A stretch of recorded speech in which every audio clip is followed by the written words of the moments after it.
Okay, we're standing here at a beehive, so I'm going to take you through regular inspection of a beehive where we look at diagnosing potential problems to the hive, such as diseases and parasites. So first I'm going to start with the process of smoking the hive to open it.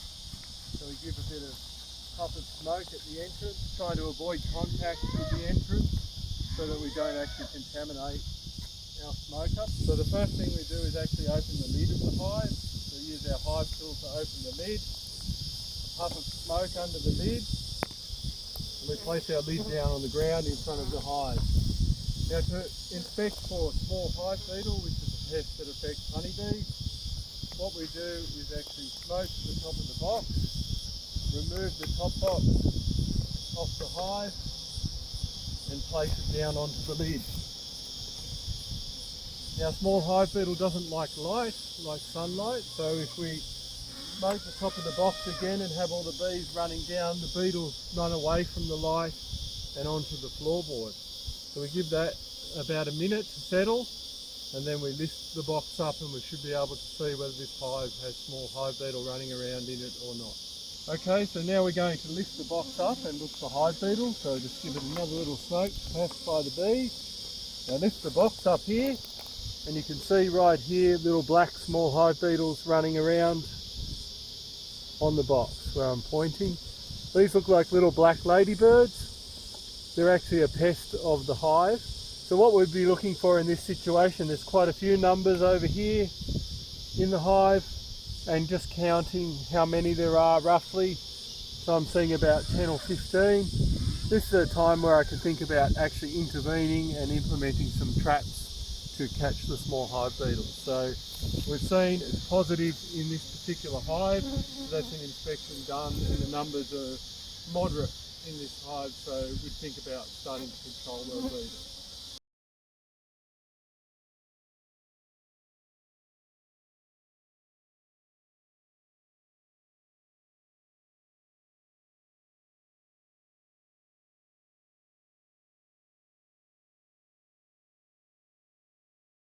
Okay, so the next stage is to actually inspect for brood diseases in the box. So I'm going to give this hive a smoke, and I'm going to remove a brood frame from the nest where the queen's laying its young bees.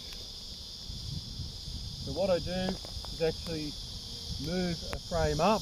I check to make sure the queen is not on this particular frame.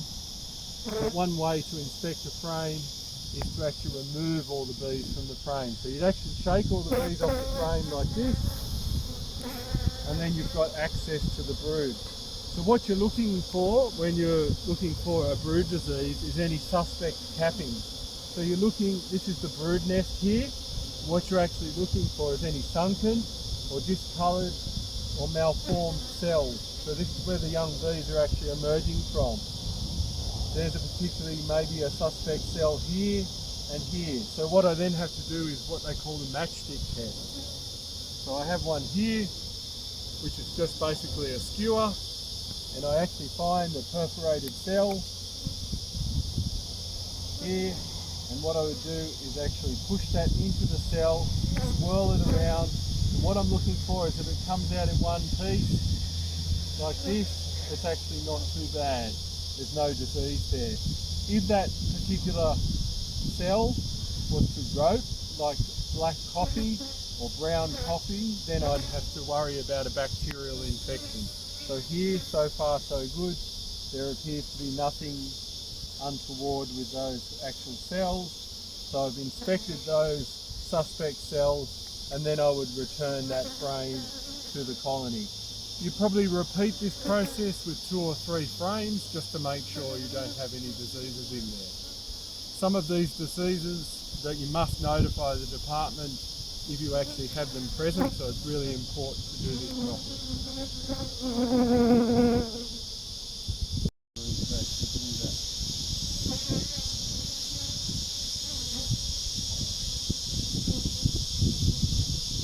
Okay, so the third test we're going to do, which is quite crucial at the moment in the apicultural industry, is checking for Varroa parasite.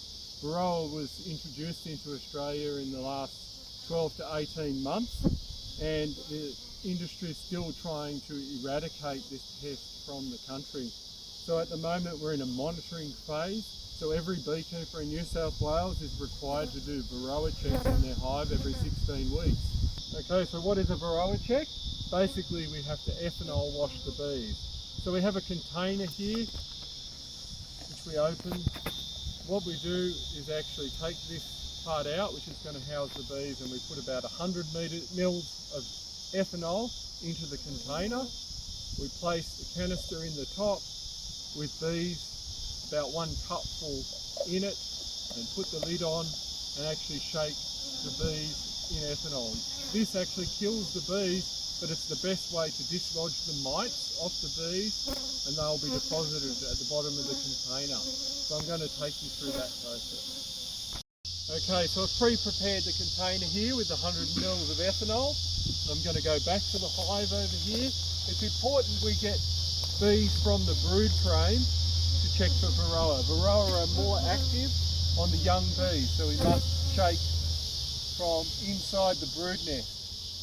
So what I'm going to do is pull the frame up, check that the queen is not on the frame, because we don't want to ethanol wash the queen because there's only one queen in the hive.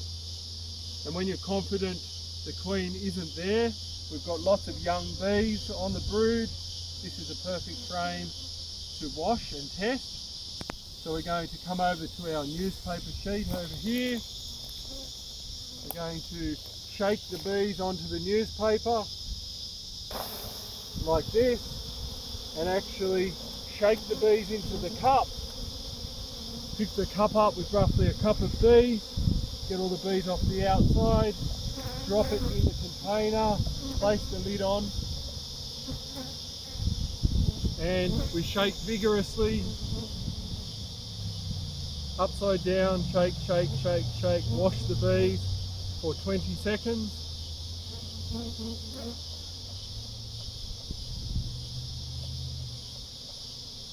And then when that process is done, we inspect the bottom of the container for mice. There's a few stray bees in here, even a small hive beetle that came down the side. But if there were Varroa mites in here, you would find tiny red specks all around in the ethanol wash. There are no red specks, just some stray bees and a hive beetle there. They're quite obvious red specks if there was a Varroa. So then you would go through and repeat this procedure for every one of the hives you have in your apiary, and then report that to the department.